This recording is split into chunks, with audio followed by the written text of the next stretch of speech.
Bismillahirrahmanirrahim. Excellencies, distinguished business leaders and experts who are gathered here, a very special welcome to our honorable foreign delegates, ladies and gentlemen. It's a real pleasure to be here this afternoon on a very timely topic. Now, over the last 12 to 14 months, we have made significant progress on the macroeconomic front. And I'm not here to talk about that. The inflation data at 2.4% at the end of January is a good data point in terms of the progress that has been made in Pakistan around that. Even more importantly, on the back of this macroeconomic stability, we are executing, not embarking, we are executing structural reforms. Starting with taxation, I'm very grateful to the 4 chief ministers and the provincial assemblies in terms of passing the legislation around the agriculture income tax, because it's a very important and key step towards expanding the tax net in the country. Equally, all the efforts that we are making in terms of right-sizing of the federal government, in terms of the ministries being merged, some of the attached departments either being abolished or being privatized, and some of the vacant posts which we've already announced that are being abolished. And it's a real upside with respect to our expenditure in the federal government. And the last thing is around pension reform.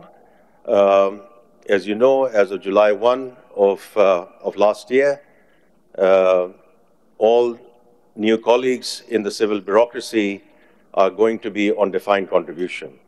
So our stock is still a real issue, but at least we have stopped the bleeding.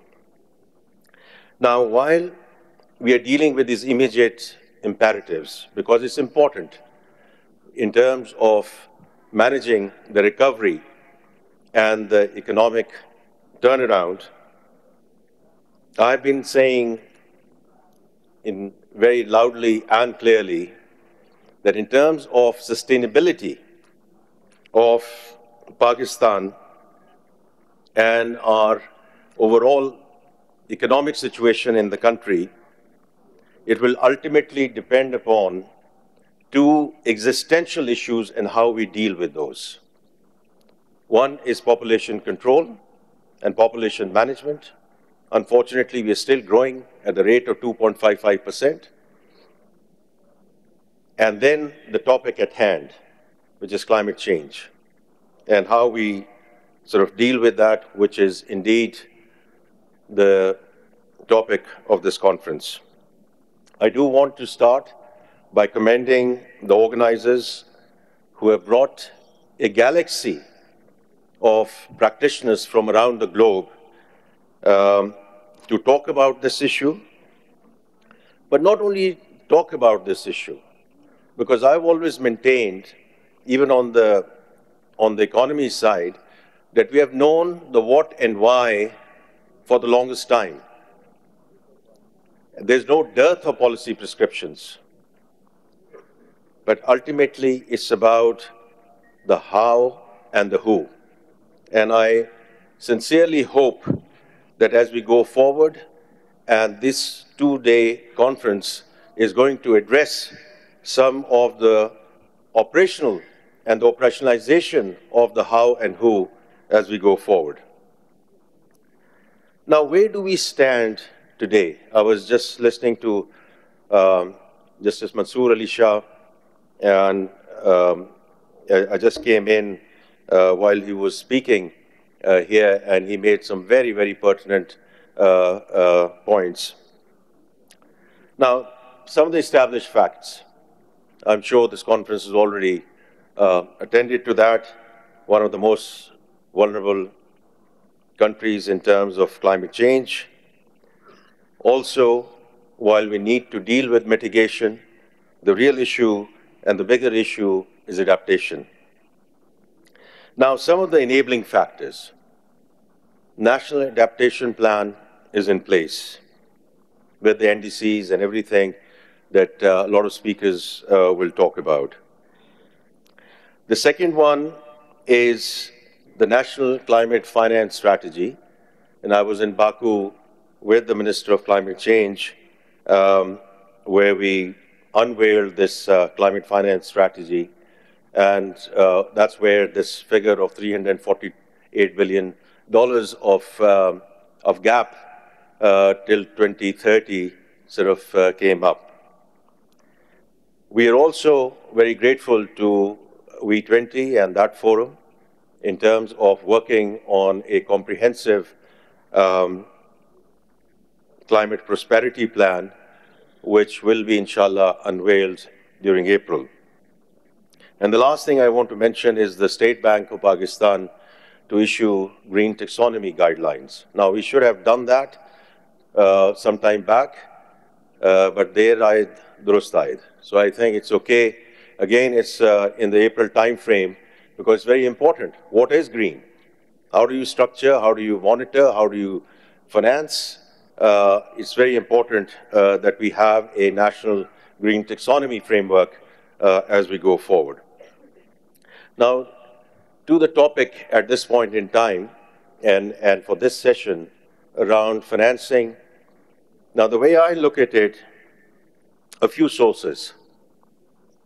When we talk about the COPs in COP27, Loss and Damage Fund in Sharm el-Sheikh, and it's good to see some level of operationalization coming through in COP29, with about 720 or $730 million in loss and damage fund at least being pledged. Then the Baku finance goal itself, after long deliberations, about $300 billion of commitment in terms of annual outlays. Although, of course, as we all know, the requirement and the ask was at least 3 to 4 times higher than this commitment.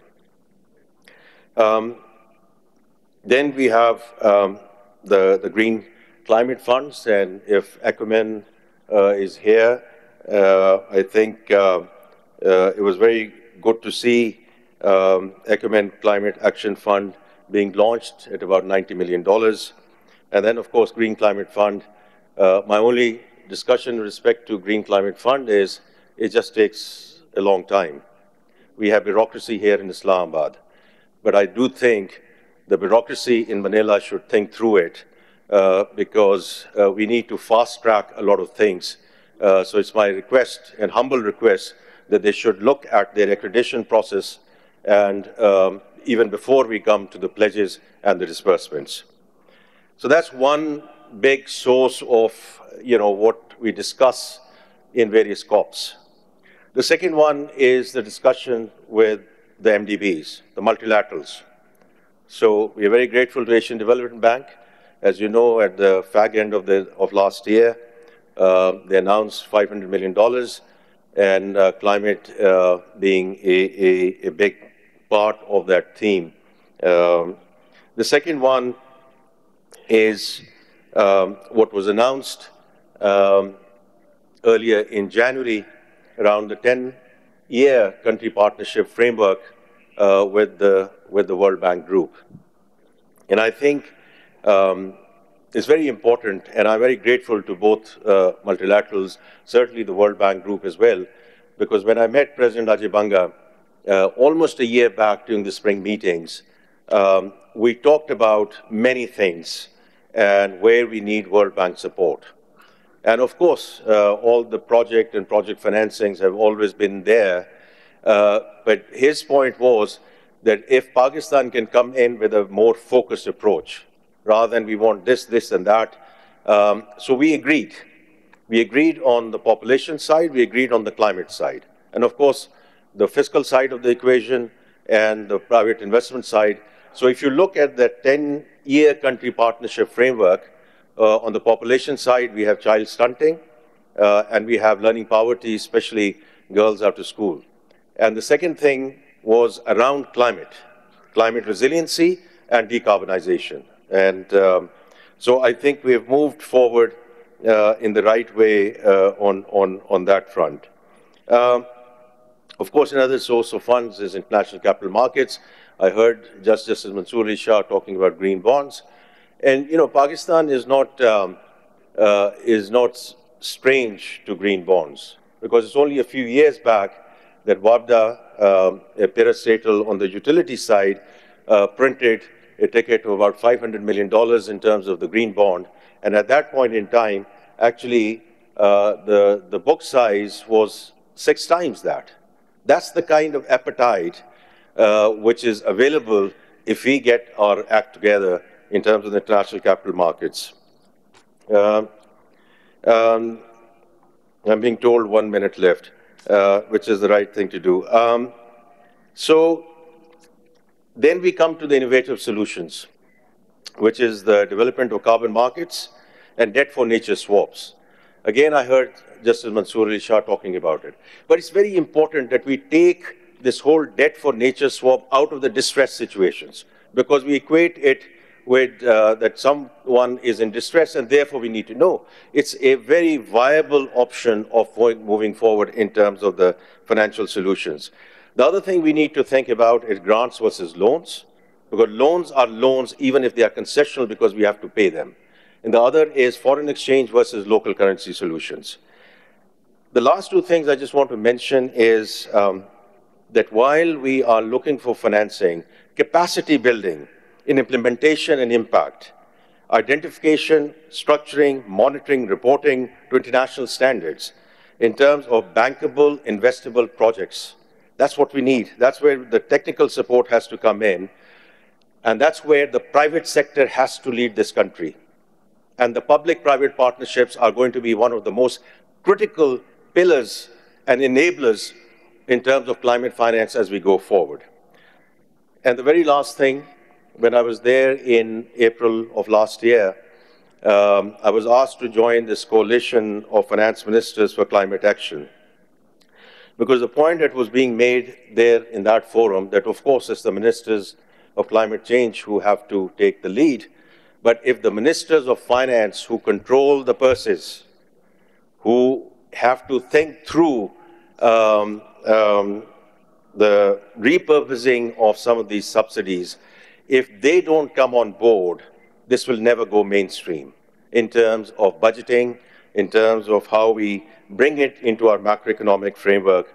So I'm really looking forward to the deliberations of the most eminent panelists who are sitting here, and I will make some closing remarks after that. I hope I've stayed within 1 minute. Thank you very much.